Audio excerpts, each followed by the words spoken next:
Hello and good morning, good evening, whenever you're watching this video. And this series is going to answer some of the very common questions I get from people who are first in recovery from diet trauma and disordered eating, as well as people on the journey. And so we're going to answer maybe not all your questions today, but some of your questions today. And this is going to be a series. So if you want to build upon some wisdom you already have, or if you have been dying to know, like, okay, why does it feel like maybe intuitive eating isn't going to work for me, then this is a video for you. My name is Tracy Brown. I am a somatic dietitian and a tuning specialist, and these videos are here to educate, encourage, inspire you, and to get you to think deeper, because we do embodied somatic work here at Tracy Brown RD. So let's get started. I think it's really interesting when we think about the idea of intuitive eating. And this is not anybody's fault, but we do tend to approach intuitive eating from like a mental or cognitive place. We bring all of our old ways of eating, like rules and all or nothing and black and white thinking and catastrophic thinking. We bring all of this oftentimes to the intuitive eating process. So it gets kind of scary and it gets confusing. But let me just share something.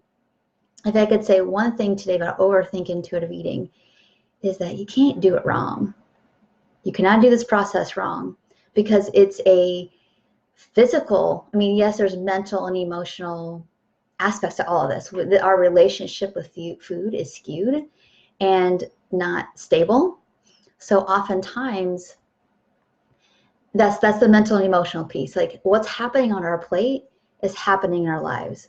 So the way we think and the way we feel and what we do with our food has a whole lot to do with how we know how to be with ourselves, how to nurture ourselves, how to make decisions about anything, really. So if you're overthinking it, it's because we've got some of that baggage. So that's not your fault. And that's part of what decoding work is. That's part of what unpacking and dismantling diet culture is recognizing, oh, where did I get that thought? Or how long has it been there? Or where did that come from? So we do get a sense of like where that's coming from, because we can learn all we want to about the health at every size research and how we all know that food restriction is just not going to really work, long term, to change anything about our bodies. So we can know that, but we are working with something below the cognitive, and we have to really be thinking about, I can't really bring my old ways of trying to manage my food into this. It's like this new old paradigm. Intuitive eating is just really a fancy word for responding to body cues and body sensations. And when we're feeling like it's not working for us, that tells me there's something a lot going on with what else is happening inside. So let me give you an example. You might be a person that's like, well, I don't think I'm under eating, but I'm not really sure because I'm still thinking about food.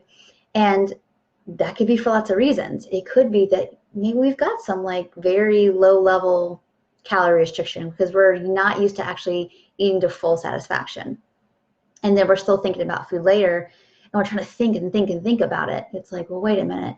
If you have thoughts and pulls towards food, that's only going to happen for a couple reasons. We didn't have enough food. We didn't get satisfied. We might be needing to eat to ground ourselves, or eating to just basically shift our state in some kind of way. That's about it.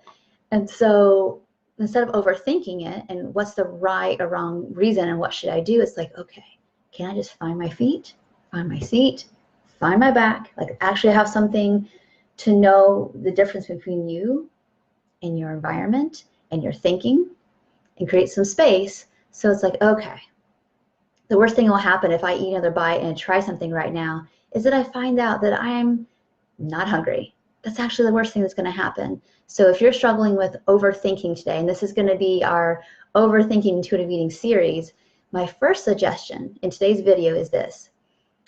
If you're thinking about food a lot, whether it feels just a little intrusive or really loud, it could mean that you need to first, of course, you get some grounding, find your feet, on your back and find your seat. And give yourself a little bit of sense of being held by something. And then have a bite of something. And do it in a way that's, you don't have to eat a whole cake or even more than one item, but have a little something so you can get a little bit of body, information, a little bit more interoception, so you can feel something and get out of your head. And again, if you still need to keep eating, there's full permission to do that. But you might find that you just get just a little bit of body feedback information, which is what this process is about. It's not really about getting it right in your head. It's about feedback from your body and making decisions based on that. So I hope this quick little tip video helped you about what we can do with one way that we're overthinking intuitive eating. And so we're going to continue this series with different topics and different reader questions to get. So if you have a question, a comment, something that's like, I kind of know better, but I need a little bit more nuance as to like, how come I'm overthinking this part of the process, please let me know and I'll address it in this series. So thank you all so much for watching. Those of you who are live, thank you for getting up early and being with me. I really appreciate it. For those who are watching the replay, let me know. Put replay down below and what your questions are. Tag me. So if you tag me, I can come back to it and respond to you. If not, sometimes I don't get the notification that you were present and you showed up. I just really appreciate you. And I will see you in the next video. Bye for now.